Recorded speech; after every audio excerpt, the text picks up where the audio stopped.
মিলোনেক্স plus সর্দি জ্বর যাদের মাথা যন্ত্রণা ছাগলে ব্যথা। খুব দুর্বল, মিলোনেক্স ছাগলে প্লাস খুব ওষুধটা জ্বর, খুব ভালো ওষুধ প্রচণ্ড এবং জ্বর জ্বরের পক্ষে খুবই ভালো।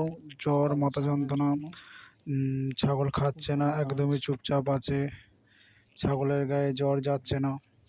মিলোনেক্স প্লাসের সাথে যে কোনো একটা অ্যান্টিবায়োটিক ব্যবহার করতে পারলে খুবই ভালো হয়। আর এর জন্যে মিলোনেক্স প্লাসের খুবই ভালো একটা ডিপার্টমেন্ট ওষুধ। আমরা যারা ভেটেরিনারি প্র্যাকটিক্যালে আছেন তারা প্রত্যেকে ইউজ করে এই ইঞ্জেকশানটা। খুব ভালো একটা ইঞ্জেকশান। ছাগলকে 5 ml, গরুকে এবং 10 ml করে আমরা দিই মাথা পিছু ইঞ্জেকশান, যেটা খুব ভালো একটা ইঞ্জেকশান, খুব কার্যকারী। এর সাথে কোনো একটা ভিটামিন দিতে পারলে আরও ভালো হয়। এর রেজাল্টটা খুব ভালো, দিতে পারলে খুবই উপকারী, সুন্দর একটা ওষুধ দিতে পারলে